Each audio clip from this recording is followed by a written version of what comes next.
6월 28일 금요일 미국 시장의 9시 30분 PC 발표일입니다.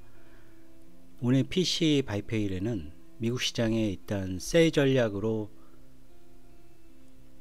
세웠습니다. 그 이유는 금일 미국 대선 후보 토론이 있는데 바이든과 트럼프 모두 고령이고 토론 중에 돌발적인 말실수나 악재가 발생될 가능성이 높습니다.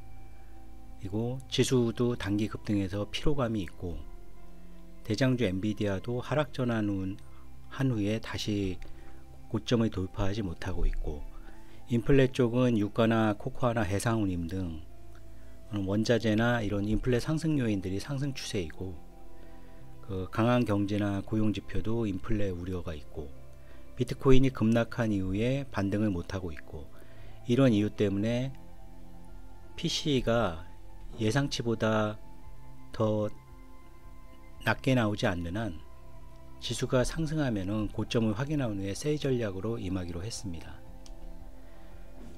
PC는 예상치와 부합되게 나왔습니다. 예상치에 부합되게 나와서 일단은 PC가 높게 나올지도 모른다는 불안감 때문에 지수가 상승할 수도 있기 때문에 시장을 좀 더 지켜보고 고점을 확인한 후에 진입하기로 했습니다.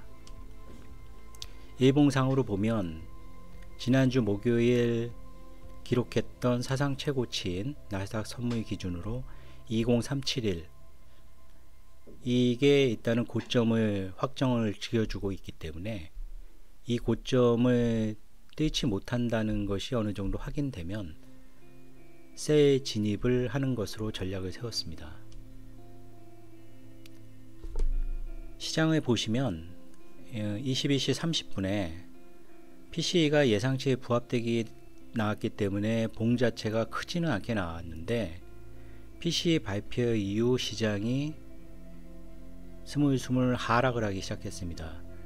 근데 이게 9시 반에 PC가 발표이고 10시 30분에 본장이 열리기 때문에 일단은 PC 발표 후에 선물이 이런 식으로 하락한다는 것은 시장 자체는 그렇게 좋지는 않죠. 하지만 이렇게 하락하다가도 본장이 열리면은 PC 불확실성이 해소되었기 때문에 PC가 높게 나올 경우 시장이 하락할 수도 있기 때문에 개인 투자자들은 PC가 예상치에 부합되어 나오면은 랠리가 펼쳐질 수도 있습니다.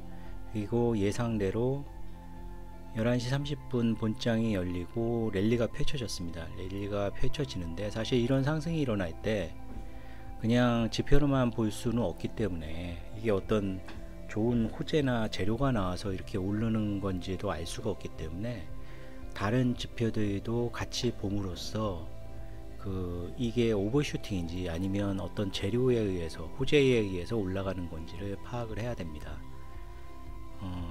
그렇게 유용한 지표가 국채금리고요. 이렇게 나스닥이나 S&P 500 등은 본장이 열리고 이렇게 상승 랠리를 펼쳤는데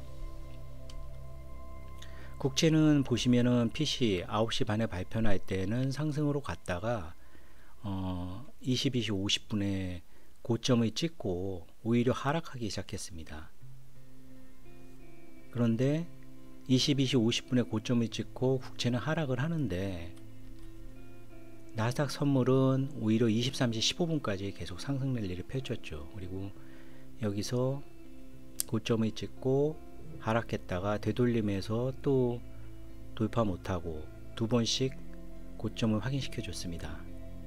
이렇게 좋은 모습을 보여줬음에도 사실 본장 위에 너무 강력하게 랠리가 일어났기 때문에 거의 200포인트가 순식간에 한 30분 사이에 200포인트가 올라가 버리기 때문에 사실 셀에 대한 부담감이 있어서 처음 계획은 300계약 진입을 목표로 자금을 선물 계좌에 넘겨놨는데 마음이 약해져서 100계약밖에 진입을 하지 못했습니다.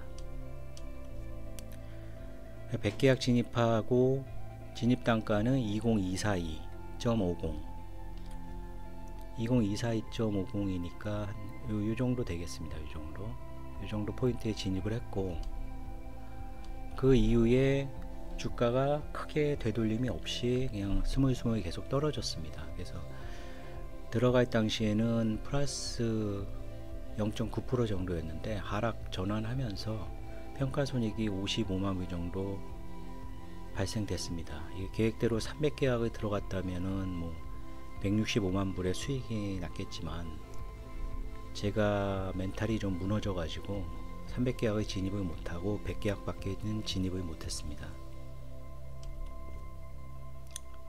같은 화면이고요. 매도 100계약, 청산을 안 한 상태이기 때문에 평가손익이기 때문에 월요일 풀이장에 이게 그 상승으로 시작을 하면은 이 평가손익은 얼마든지 줄어들 수도 있습니다. 2024년 상반기에 나스닥이나 S&P, 다우지수가 상반기에 상승했던 이유는 좀 미래의 그 좋은 지표들을 땡겨 쓴 거죠. 고용이 점점 악화될 것이고 실업률은 상승할 것이고, 실업률이 충분히 상승한 것은 아닙니다. 하지만 점점 더 실업률이 올라갈 것이다. 그래서 금리 인하가 될 것이다. 두 번째는 인플레도 감소를 할 것이다. 이것도 미래의 그 호재를 땡겨 쓴 것이죠. 상승이 충분하게 인플레가 확실하게 2%대로 감소한 것이 아니고 CPI가 어쨌든 미래에는 하락할 것이다. 그래서 인플레가 감소할 것이다. 이것도 사실 희망에 의해서 상승했던 겁니다. 1분기 기업 실적도 AI 그쪽에 어떤 실적이 좋아진 회사들이 많아가지고 기업 실적도 금리가 굉장히 높음에도 불구하고 기업 실적이 굉장히 양호하게 나왔습니다. 이렇게 상승 이유를 세 가지로 보면 결국 이 세 가지 요인이 미래를 땡겨 쓴 거기 때문에 미래에 충분히 이게 반영이 그대로 현상이 나타나야지만 상승이 유지될 수 있다는 굉장히 작은 확률이 존재합니다. 그래서 7월에 만약 폭락장이 일어날 거라면은 이 중에 하나라도 좀 어그러져야 되겠죠. 근데 가장 좋은 것은 일단 7월 1일 월요일에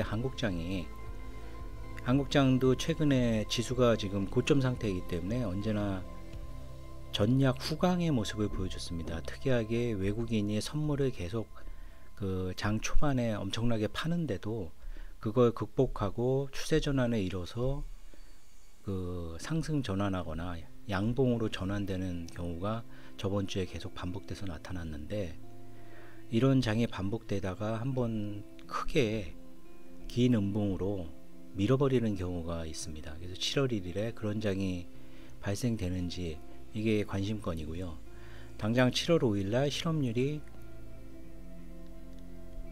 하락을 한다거나 이러면은 이제 그 첫 번째 그 미래에 대해서 낙관적인 전망을 한 게 어그러지겠죠. 이런 현상이 발생되거나 아니면 7월 11일 날 CPI가 상승되거나 이거는 가능성이 있다고 봅니다. 그 유가나 원자재나 여러 원자재 가격들이 상승이 되고 있기 때문에 다른 주거비나 이런 요인들은 제가 잘 모르겠지만 어쨌든 CPI가 상승될 수 있는 가능성은 존재하고 있다고 봅니다.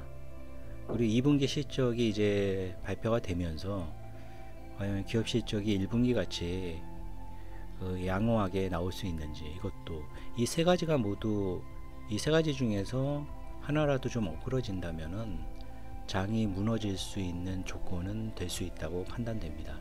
그래서 7월에도 바이 쪽보다는 세이 쪽으로 전략을 세우고 이 상승시마다 아니면 지표 발표 때 지표를 확인하고 세이 쪽으로 진입하는 전략으로 임하도록 하겠습니다.